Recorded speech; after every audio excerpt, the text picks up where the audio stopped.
Bienvenue sur le podcast du site maghrebemergent.com, le média indépendant et apolitique qui reprend toute l'actualité du Maghreb au quotidien. Je suis l'animatrice pour notre exploration d'aujourd'hui et pour décrypter notre sujet, nous accueillons un spécialiste de l'économie tunisienne. Aujourd'hui, on va s'intéresser de près à la stratégie de relance économique, celle envisagée en Tunisie pour 2025. On se base pour ça sur une analyse assez récente qui détaille les approches mises en œuvre. Alors pour bien comprendre de quoi on parle, il faut peut-être rappeler le contexte, hein. L'analyse, elle souligne un point important. La période post-révolution a été marquée par une forte instabilité économique. Et les tentatives des gouvernements précédents, elles sont même décrites comme des palliatifs. Ça suggère un peu un manque d'impact durable, non? Oui, c'est exactement ça. C'est un point de départ fondamental. Cette instabilité et puis le caractère un peu superficiel, disons, des mesures antérieures, ça a créé un vrai besoin de changement. Et c'est là que l'analyse, justement, décrit cette nouvelle approche initiée par la présidence. Une approche présentée comme prudente, progressive et surtout ancrée dans les capacités réelles du pays. Elle tient compte des ressources limitées, quoi. L'objectif, c'est clair, c'est d'éviter des solutions qui ne seraient pas viables sur la durée. Prudence, progressivité, d'accord. Mais est-ce que l'analyse explique en quoi concrètement cette approche se distingue des palliatifs dont on parlait? Est-ce qu'elle va plus au cœur des problèmes? Oui, oui, c'est là que ça devient intéressant selon le document. La stratégie, elle s'organise autour de deux axes. Deux axes bien définis qui fonctionnent un peu en parallèle. Le premier, c'est un axe qu'on pourrait qualifier d'urgence. Il vise des résultats assez rapides. D'accord, une sorte de premier secours pour l'économie si on veut. C'est un peu l'idée, oui. Cet axe d'urgence, d'après ce qu'on dit, il cherche à réinventer l'environnement des affaires, le rendre plus simple, plus propice à l'activité. Il vise aussi à améliorer l'efficacité de l'administration publique, on sait que c'est souvent un point faible, et à responsabiliser davantage les acteurs économiques. Et puis, il y a aussi une lutte affichée contre la corruption et des mesures pour assainir certaines structures publiques. Ça suggère une volonté de s'attaquer à des blocages identifiés depuis longtemps. Responsabiliser les acteurs, assainir les structures, ce sont des mots un peu généraux, non? Est-ce que l'analyse donne des exemples, des pistes sur ce que ça veut dire concrètement?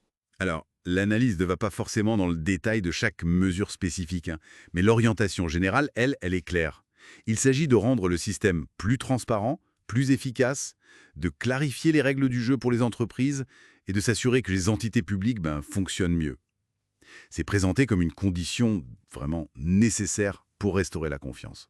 Essentiel. D'accord. Et le second axe alors? Si le premier gère l'urgence, j'imagine que celui-ci regarde plus loin. Tout à fait.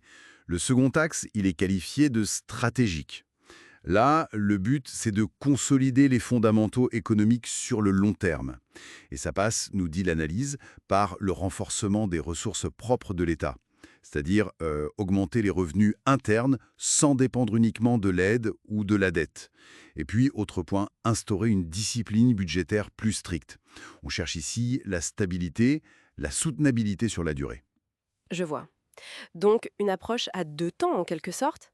On éteint les feux immédiats tout en reconstruisant les fondations. Et quels sont les effets? Est-ce qu'on voit déjà quelque chose? Est-ce que cette méthode commence à porter ses fruits d'après l'analyse? Eh bien, c'est ce que le document suggère, oui. Il fait état d'un regain de confiance. Un regard perceptible tant chez les opérateurs économiques tunisiens que du côté des partenaires internationaux. Et cette perception plus positive, elle est directement liée, selon l'analyse, à cette approche structurée qui semble justement s'attaquer aux problèmes de fond plutôt qu'aux symptômes. La confiance, c'est vraiment le mot-clé. Ce retour de confiance, c'est intéressant. Est-ce que l'analyse précise un peu le type d'opportunité d'affaires que ça pourrait générer? Elle mentionne l'émergence de nouvelles opportunités, mais sans forcément les lister de manière exhaustive, vous voyez. Mais on peut supposer qu'un climat de confiance restauré, c'est généralement propice aux investissements, à la création d'entreprises, à des échanges commerciaux plus fluides. Le fait que cette confiance vienne à la fois de l'intérieur et de l'extérieur, c'est présenté comme un signal plutôt encourageant. Bien. Alors, si on récapitule un peu les éléments clés qui ressortent de cette analyse, on part d'une période post-révolution économiquement difficile, avec des mesures jugées insuffisantes, des palliatifs. Puis, une nouvelle stratégie présidentielle décrite comme prudente et progressive se met en place. Elle combine des actions d'urgence, améliorer le climat des affaires, l'administration, avec une vision plus stratégique pour solidifier l'économie. Ressources propres, discipline budgétaire. Et les premiers échos rapportés par l'analyse font état d'un début de retour de la confiance des acteurs économiques. Bon, ça laisse quand même songeur sur la capacité à maintenir cette dynamique sur la durée, surtout avec le contexte économique mondial qui reste incertain. C'est sans doute une question pour de futures analyses. Merci beaucoup pour cet éclairage très détaillé sur les points mis en avant par cette analyse. Merci pour votre écoute et retrouvez plus d'actualités sur maghrebemergent.com.